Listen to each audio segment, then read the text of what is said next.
Loud sirens echoed through the hallways of the orbital research station, known as Black Hole 9, a secret facility floating near a dead star. Inside the station, armored guards ran toward Sector 7, the high-security lab where something had just gone terribly wrong. A containment pod had broken. A living specimen had escaped. In a control room nearby, Daniel Core, a young maintenance technician, stared at his screen. His job was never exciting. Fix pipes, clean filters, check power levels. But this was different. He saw the warning. Biohazard Berish, Level 5. His heart skipped. Do not approach Specimen Theta. The intercom repeated again and again. Specimen Theta. That was the alien they kept locked up deep underground. Daniel had never seen her. Only scientists in hazmat suits ever went near. Rumors said she could melt metal just by breathing on it. Some believed she wasn't even alive in the normal sense. Just a dangerous experiment from some forgotten war. And now she was free. Ignoring orders, Daniel grabbed his toolkit and slipped into the emergency corridor. He didn't know why. Maybe curiosity, maybe fear, but something told him he needed to see it for himself. As he reached the lower level, smoke hissed from broken pipes. The hallway lights flickered. Walls had strange burn marks, like something acidic had eaten through them. He saw a hole melted in a steel door, edges still glowing faintly. He stepped carefully. And then, in the corner of a dark maintenance bay, he saw her. She wasn't a monster. She was curled up, knees to her chest, trembling. Pale bluish skin shimmered under the emergency lights. Her long hair was tangled, her clothes torn. Strange liquid dripped from her mouth, thick and colorless. It sizzled on the metal floor where it fell, burning small holes. But when Daniel moved closer, nothing happened. No attack, no sound. He knelt slowly. "Hey, can you hear me?" She looked up. Her eyes were large and filled with fear, not anger. Her voice was weak, almost a whisper. "I didn't mean to escape. They tried to hurt me." Daniel froze. She could speak. Suddenly, another drop of her saliva fell. It landed right on his boot. The metal hissed and melted instantly. He stared down in shock, expecting pain. But his foot was fine. The alien stared too. Her eyes widened. "You're not harmed." Daniel shook his head slowly. She whispered something strange. "Of course, you're human." Before he could ask anything, footsteps echoed from behind. Guards were coming. Daniel had a choice. Leave her and report the location, or help her. He looked into her eyes again. Not a monster. Not to him. The sound of boots was getting closer. He looked at the alien girl, Alara, she had called herself. Her face was filled with fear, her body still shaking. She backed away into the corner, like a terrified animal. "I have to hide you," Daniel whispered quickly. She didn't speak, but her eyes begged him for help.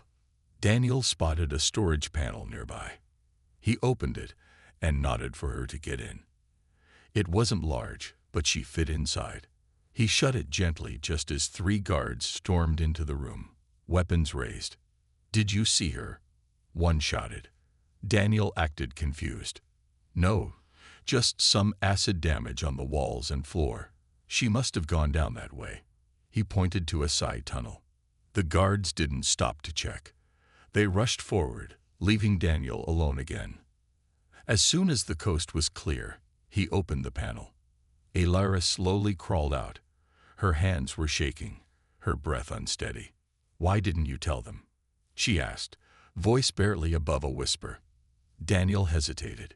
"You don't seem like a monster. You were scared. You didn't hurt anyone. I just wanted to help." She looked at him, confused. "But I'm dangerous. My body, it wasn't made for peace. My saliva, it kills anything it touches. Except humans," Daniel said quietly. He took off his glove and held out his bare hand. "Go on," he said. She hesitated, then leaned forward. A single drop of her thick saliva landed on his hand. It sat there. No burning. No pain. Nothing happened. Alara looked stunned. Daniel looked amazed. "I don't understand it," she said, voice cracking. "I was designed by my creators for war. I was a living weapon. My saliva can melt steel, glass, even energy shields. But humans, it doesn't affect you." Daniel wiped the drop off with his sleeve. "Maybe you weren't meant to hurt us." She lowered her head. "Or maybe I was meant to be something else. Something forgotten." He stood up and reached down to help her. "Come on. We can't stay here. They'll come back. Where are we going?" "I know a maintenance duct that leads to the unused sections of the station. No one goes there anymore. You'll be safe, at least for now." Alara took his hand. Her skin was cool but soft. She followed him silently through the dim hallways. As they slipped into the narrow passage, she looked back once at the place where she had hidden. "I never thought a human would protect me," she whispered. Daniel glanced at her. "And I never thought I'd meet someone like you." Far above them, the station's control center issued new orders. Used lethal force. Specimen Theta must not be allowed to escape. But Alara had already escaped once, into the heart of the only human who didn't see her as a weapon. Daniel led Alara through narrow maintenance tunnels, their steps quiet on the metal floor. Pipes hissed around them, and the lights flickered above. This part of the station was almost forgotten. No cameras, no guards, and no reason for anyone to come. They finally reached a small room filled with old tools and broken machines. Daniel shut the heavy door behind them and locked it. "This should keep us safe for now," he said, catching his breath. Alara sat on a dusty crate. She looked tired, her skin pale, her eyes dull. "You need water?" Daniel asked. She nodded. He opened his toolkit and pulled out an emergency ration pack. It had a small water pouch. She took it with both hands and drank slowly. Her lips glowed faintly when the water touched them, but nothing melted. Daniel watched her closely. "So, you can understand me. You speak English." Alara looked up. "Yes. Your language was placed in my memory before I was awakened here." "Awakened?" Daniel asked. "You mean you were asleep before this?" She nodded again. "I was in stasis for a long time. I don't even know how many years. Your people found my pod in deep space." Daniel sat across from her. "They didn't tell us much, just that you were dangerous." "I am," she said quietly, "to everything, except you." There was silence for a moment. Then Daniel asked, "Why? Why not humans?" Alara stared at her hands. "I was created by an ancient species. They wanted to win wars by building living weapons. I was made to destroy metal, ships, machines, enemies. But they used something from your kind to finish me." Daniel frowned. "From humans?" "Yes. Long ago, before your kind spread through the stars, your DNA was already special. My creators studied it. They didn't hate humans. They saw you as stable, adaptable. They used your biology to make me stronger. Because of that, I can't harm you." Daniel shook his head, amazed. "So, that's why I'm immune." She nodded. "Yes, you're not just immune. You might be the only one who can get close to me without being hurt." Daniel smiled a little. "Well, I guess that makes me your only friend." Alara blinked. She didn't know what to say. Friend. That word meant more to her than he knew. Suddenly, a loud thump echoed from the hallway outside. Alara tensed. Daniel stood up and whispered, "Stay behind me." Footsteps passed the door, then faded. Daniel sighed in relief. "We're not safe here for long," he said, "but I'll find a better place. Somewhere no one will look." Alara stood slowly. "Why do you help me, Daniel?"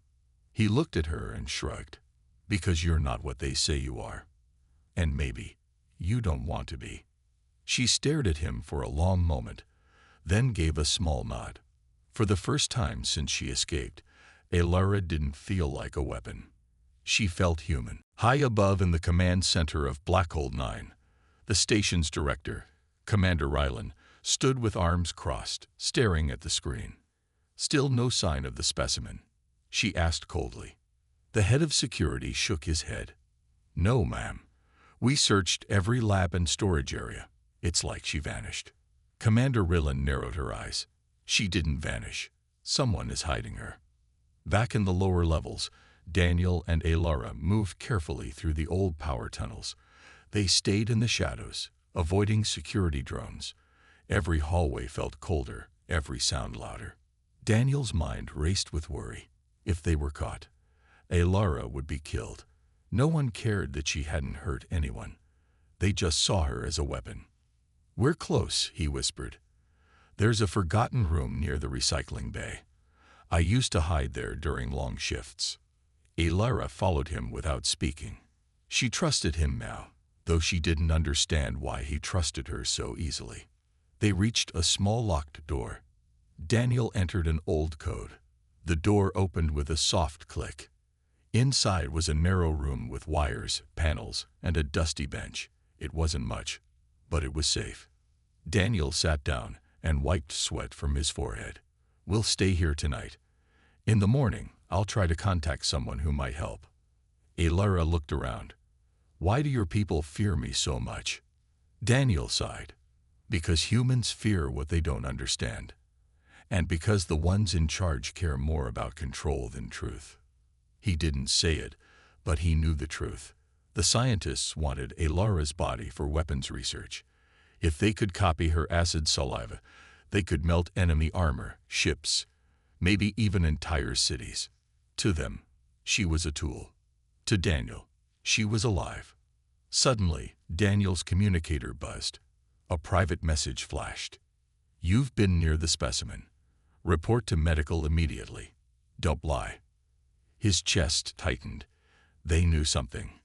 He quickly shut the device off. What is it? Alara asked.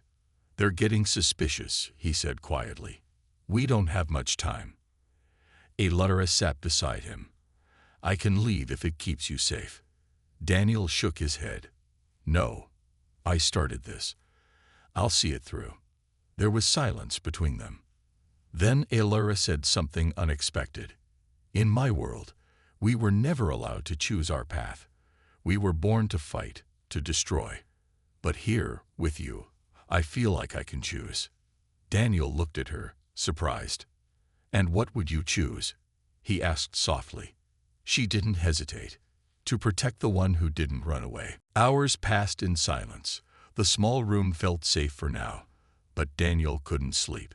He sat on the cold floor, watching Alara as she rested with her back against the wall, her eyes half closed. Her body looked tired, more tired than before. Are you okay? He asked. Alara opened her eyes slowly. I'm weak. I need more energy. My body was not meant to survive outside the stasis chamber for this long. Daniel stood up.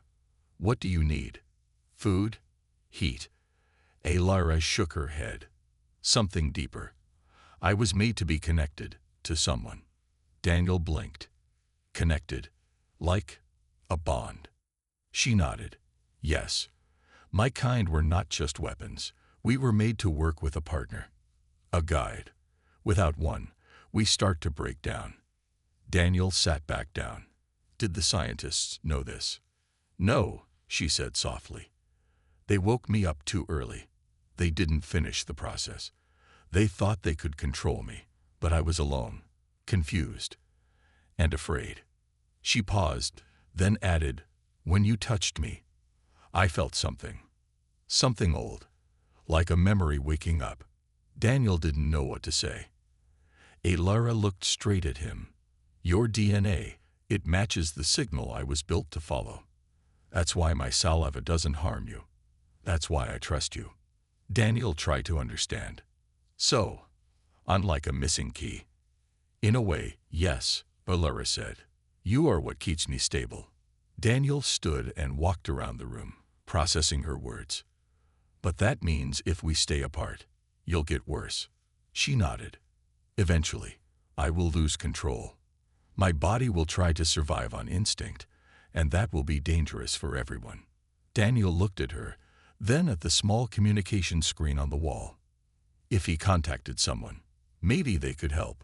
But he didn't trust the people in charge. Not after what they did. I'll figure something out, he said firmly. We'll fix this. Alara gave a weak smile. You are not like the others. Suddenly, the screen lit up. A message flashed. Warning. Unauthorized heat signature detected in sub-level 9. Search teams dispatched. Daniel cursed under his breath. They're scanning for body heat. We have to go, Alara said, trying to stand but stumbling. Daniel caught her. We'll make it. I know another way out. As he helped her walk, Alara whispered, They will never stop hunting me. Daniel looked her in the eyes. Then let them try. In the dark, rusted tunnels of Blackhold 9, a secret was beginning to shine. She wasn't just a weapon. She was made for someone. And now, that someone was ready to protect her at any cost. Daniel helped Alara through the narrow tunnel. Her steps were slow, her body weak, but she didn't give up. Every few feet, she stopped to catch her breath, leaning on him for support. Above them, the station was no longer quiet. Explosions rocked the metal walls. Red lights flashed. Something big was happening. Daniel looked up at the shaking ceiling. That's not normal. Alara's eyes narrowed. It's not the search teams. This is something else. Suddenly, Daniel's old communicator buzzed with an open broadcast. To all staff of Blackhold 9, this station is under new control. You are now prisoners of the Zircon Mercenary Corps. Stay where you are, or be eliminated. Daniel's blood ran cold. Mercenaries, he whispered. Alara grabbed the wall to stay steady. They came for me. They don't want to study me. They want to sell me. They're going to tear the place apart to find you, Daniel said, already pulling her toward the exit. We have to get to the escape pods. No, Alara said. The pods are locked during security takeovers. There's another way. Daniel stopped. You know a way out. She nodded. I studied the maps in the labs. There's a supply hangar in the lower deck. Small ships go in and out without being tracked. It's risky, but it's our best chance. Daniel thought for a moment, then nodded. Lead the way. They moved quickly now, dodging open vents and damaged walls. The air smelled like burning wires. Gunshots echoed in the distance. When they passed the broken elevator shaft, Alara suddenly pulled Daniel back. A patrol of 3 mercenaries marched down the hallway, their boots loud, their rifles glowing with energy. Daniel and Alara stayed hidden behind a damaged panel. Alara's breathing was shallow. One of the mercenaries paused. You smell that? Something's off. He turned. A drop of Alara's saliva fell from her lip, landing on the floor behind them. Hiss. The metal sizzled. The sound was too loud. Over there, the mercenary shouted, raising his gun. Before he could fire, Daniel jumped out and threw a heavy tool from his bag. It hit the mercenary square in the helmet, knocking him off balance.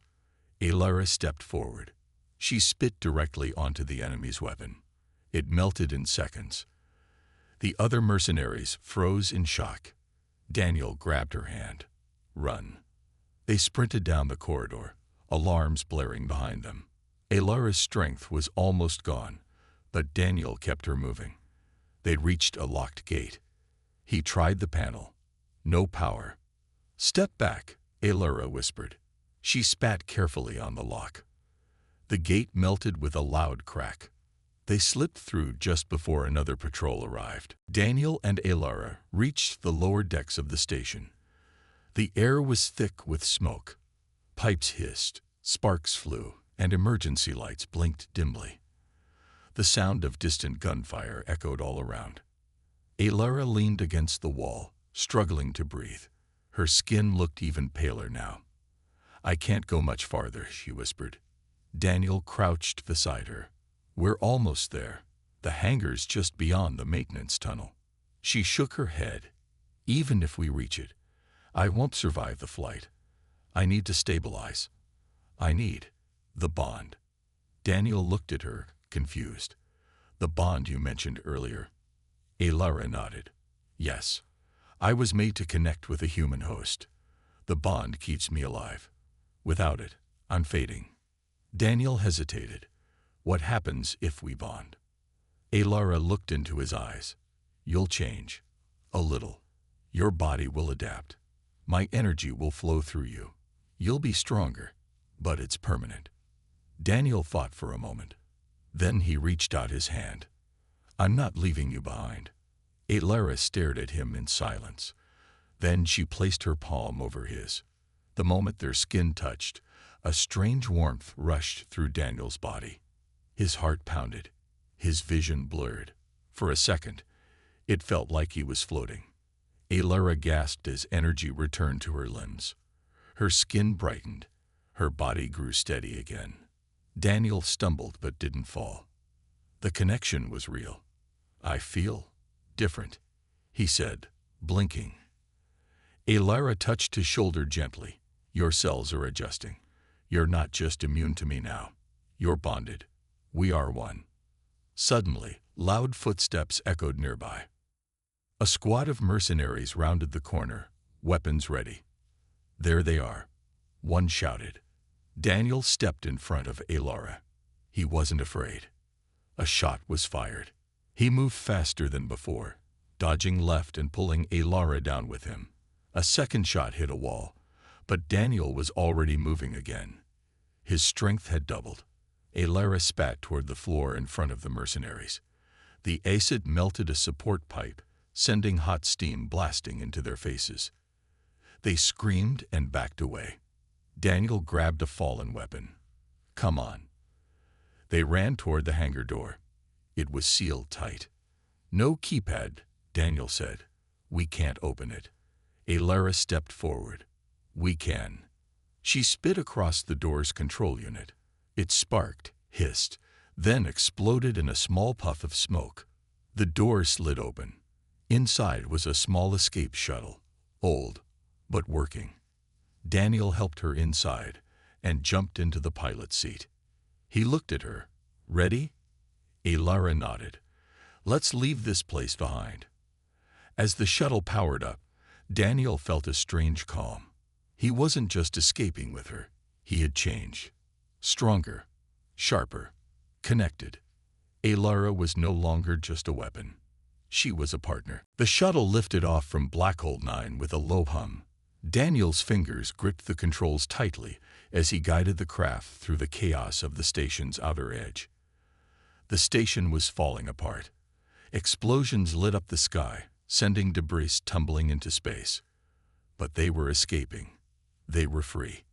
Alara sat beside him, looking out at the station shrinking into the distance. Her breathing had steadied, her strength fully restored after the bond.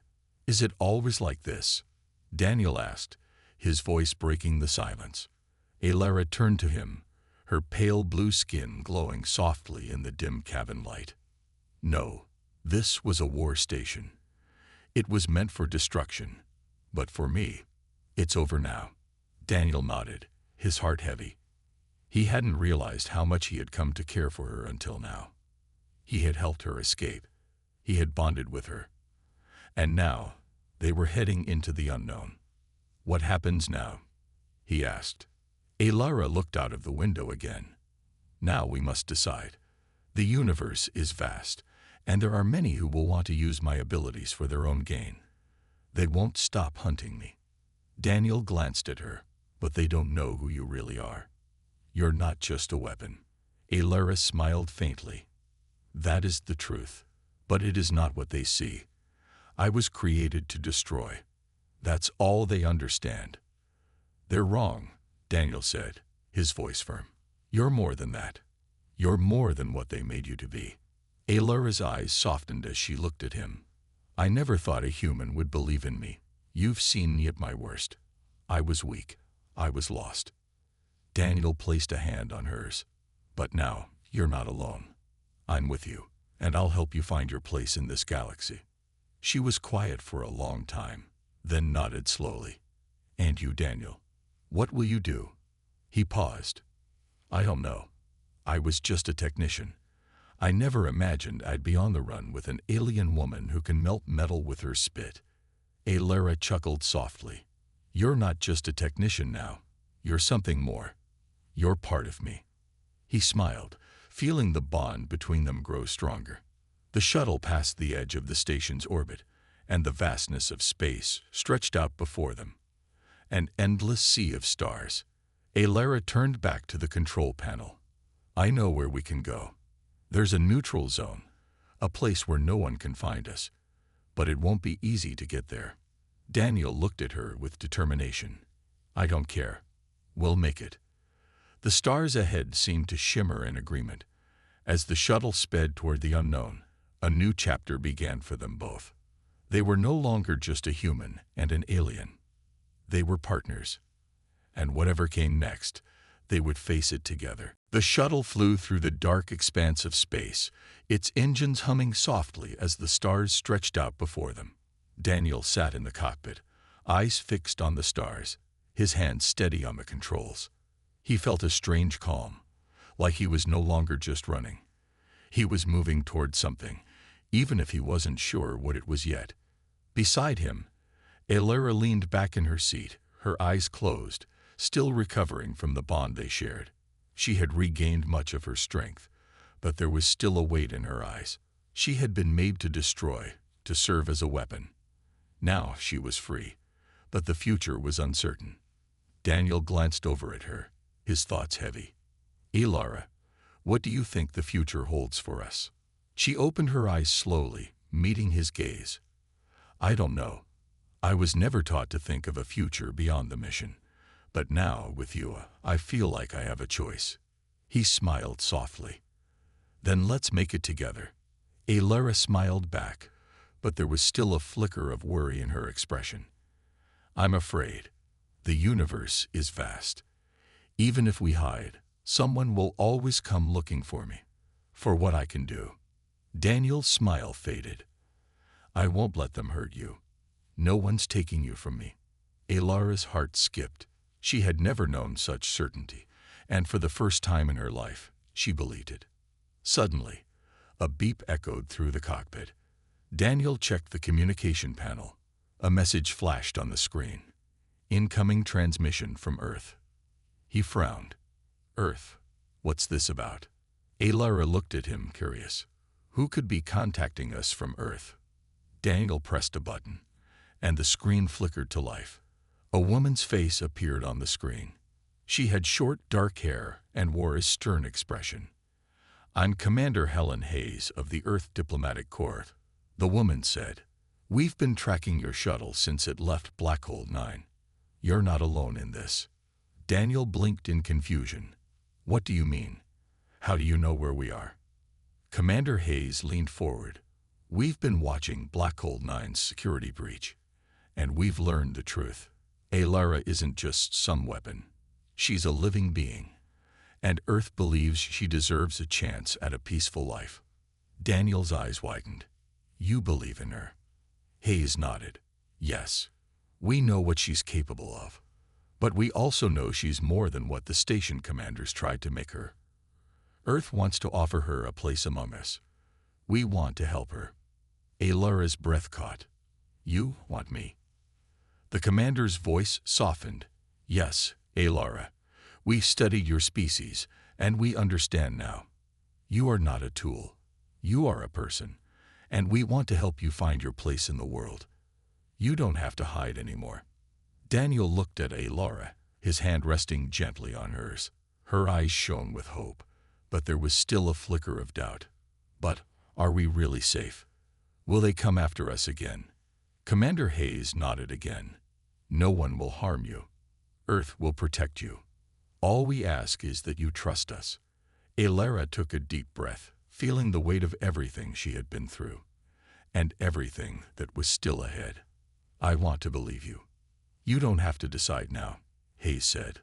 "But know this, you're not alone anymore. You have a future, and so do you, Daniel."